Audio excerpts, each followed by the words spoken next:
hello to Winnie, Cleo, Roman, James, and Sterling. Okay, well,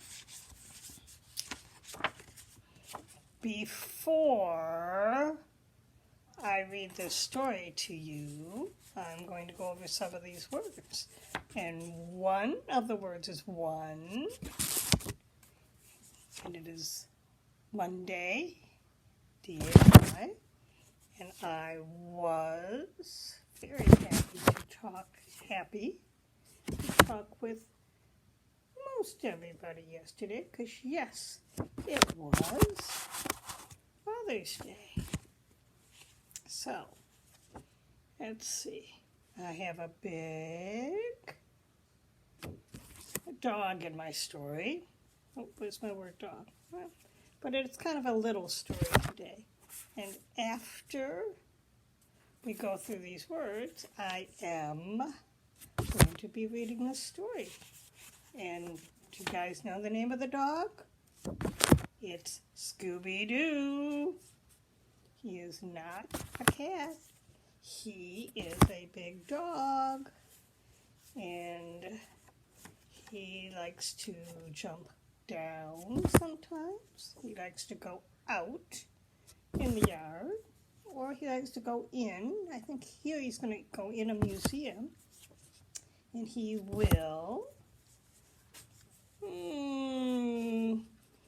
jump up if he gets scared. And let's see. I'm going to read the story about, and there appears to be two knights on the cover of this story. But it looks like it might be too scary in this museum for Scooby-Doo. Let's see. I think Thelma, I believe, is the one that solves the story. Where's the word she? She is the one that usually solves the story. I almost never see a mom and dad in the story. I don't see a mom and dad in the story. But, all right. Well,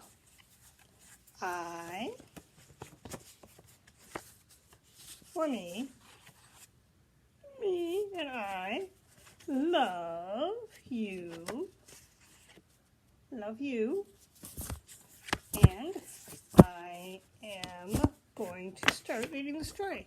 So two words I couldn't think of the sentence for are, we are going to read the story, and you were, you were ready to hear this story probably when I started. So, what is this book?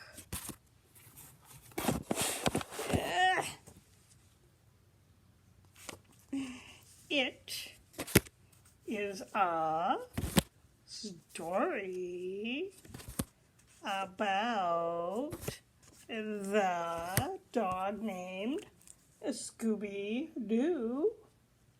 We know Scooby. He looks like he might be a little scared.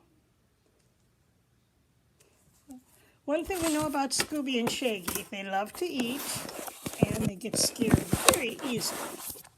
So, the name of the story is Shiny Spooky Knights. Now, this is a knight, like a fighter who wears armor like that. Not a knight. If we spell night without the K, it'd be like when it gets dark out and we go to bed. But if we put the K in front of the word knight, we're talking about these fighters from way, way back in history.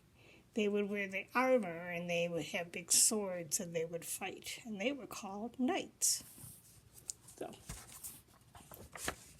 Scooby-Doo and the Shiny Spooky Knights. So here they are in their van, the Scooby-Doo game. The Mystery Machine. Oh, they call their van the Mystery Machine. The Mystery Machine bumped along a dark, empty road. Scooby-Doo and his friends bumped along too. Like we're in the middle of nowhere, said Shaggy. I hope we have enough gas, said Shaggy.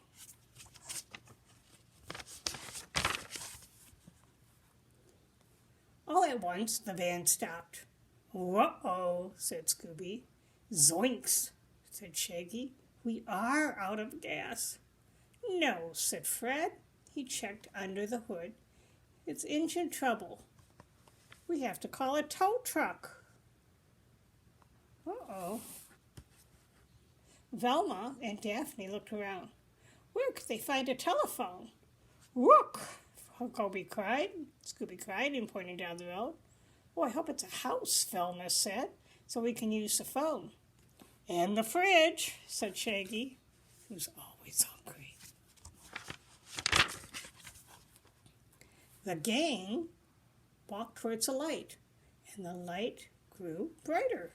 Ooh, look at it. Walking along, it's getting lighter and lighter. They were getting closer. Suddenly, Velma said, "Jinx, it's not a house, it's a castle." So Velma, Daphne, Shaggy, Scooby, and Fred. That's who our gang is here. The castle looked spooky. Scooby dug in his paws. He didn't want to move. "Oh, come on, old buddy," Shaggy said. "Think fridge." In a flash, Scooby swam across the moat, and he banged on the drawbridge with his tail. So there's a moat, which is water, like a water before you can get up to the castle. And the drawbridge it covers over the water so you could walk across it without getting wet. But Scooby went in the water anyway, because he heard about food. The drawbridge dropped. Suits of armor stood at the door. They're the knights in their suits of armor. "Cool statue," said Shaggy. Clank, clank. The helmets snapped open. They weren't suits of armor. They were knights. Shiny, spooky knights. So there are people inside of that. They're not statues. There's people inside of there. "Who goes there?" one knight cried. Nobody," cried Shaggy. He and Scooby backed away. "Come on," said Fred. "We have to find a phone." Scooby shook his head. "No way." "For a Scooby snack," Velma said. And Shaggy and Scooby raced inside. See?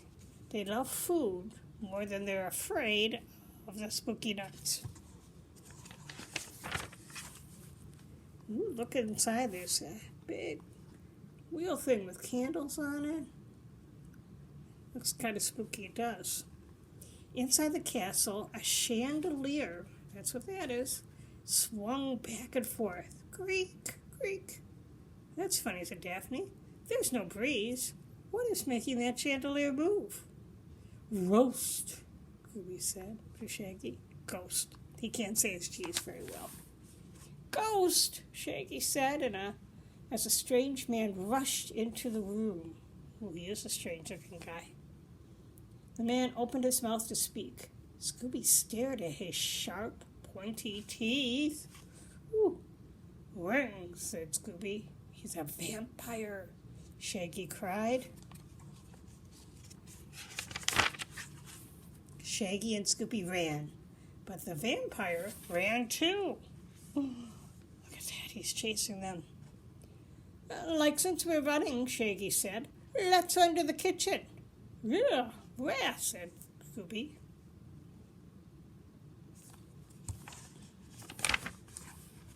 In the kitchen, they saw a woman.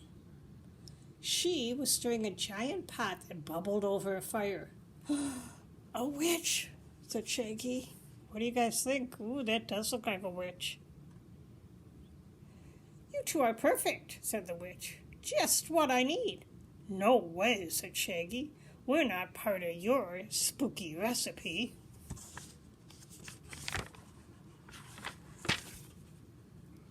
Shaggy and Scooby raced away. "Stop!" cried the witch. "Stop!" cried the vampire.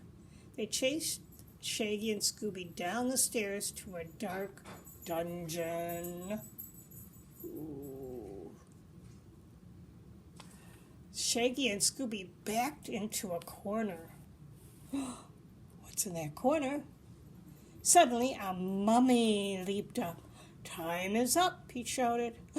"Our time is up, Scoob," Shaggy cried. "We've got to get out of here."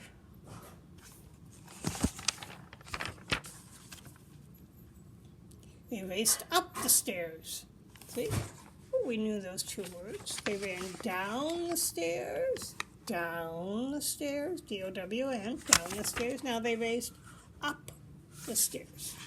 "Stop!" cried the mummy. "Stop!" cried the witch. "Stop!" cried the vampire. "Let's find Velma, Fred, and Daphne. Then we'll get out of here," said Shaggy. Finally, Shaggy flung open a door.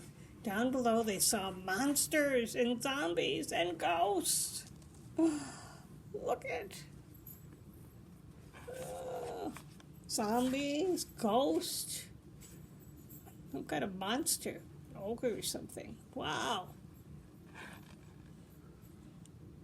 But they also found Velma, Daphne, and Fred. And a knight stood over them, and he held his sword tight in his hand. So they're up there looking down, and they see all of this down here. Ooh.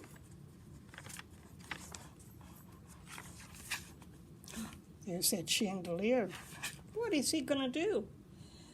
"What should we do?" Shaggy asked Scooby.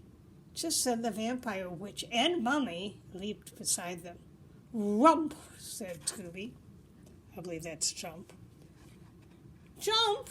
Shaggy yelled. Shaggy grabbed the chandelier, and Scooby grabbed Shaggy. Oh my goodness, look, he grabbed the chandelier. He grabbed his foot. Ah! And they swung across the room.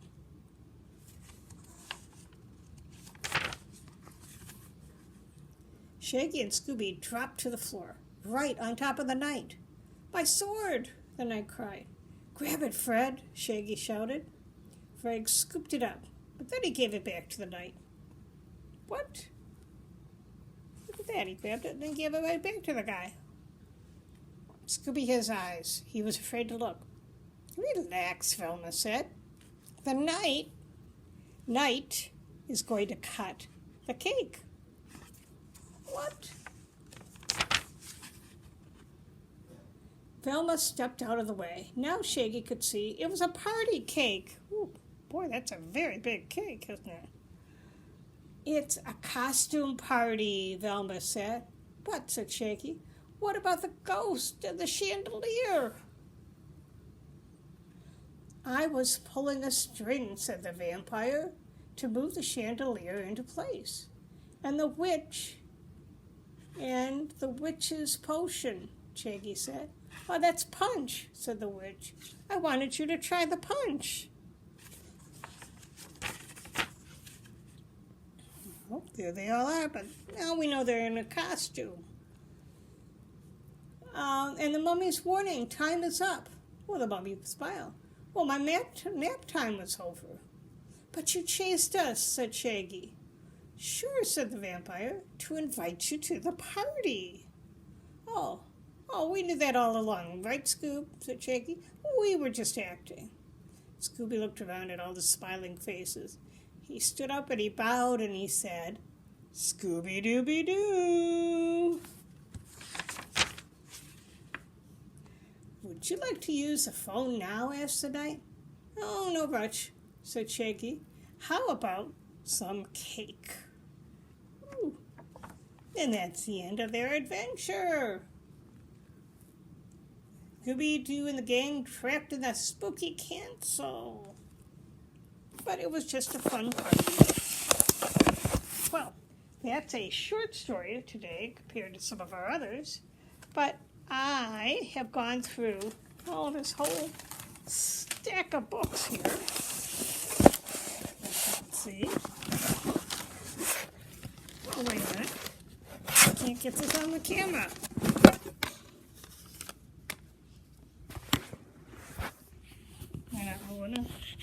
Anyway, I have a whole thing of books that we've read all of them. There we go. I have to take all of those back to the library and get new books for you tomorrow.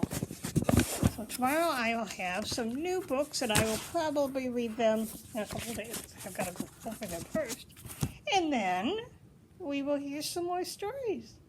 But I hope you are all having a fun day. Love you all. And I will see you soon. Bye-bye.